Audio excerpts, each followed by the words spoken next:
أطع والديك تفلح وذاكر بإخلاص تنجح وكن صادقا أمينا تربح فصدق وأمانة خير من قدر وخيانة أمرنا ديننا بطاعة أبوينا وصلة أرحامنا وأن نتسامح مع جيراننا وفعل ما هو خير لنا وترك ما هو ضرر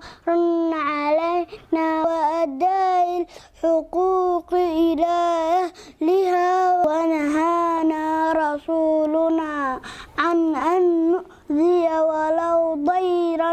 أو نحبس ولو كلبا فنتركه دون طعام دون شراب فيموت جوعا ويموت ظمأ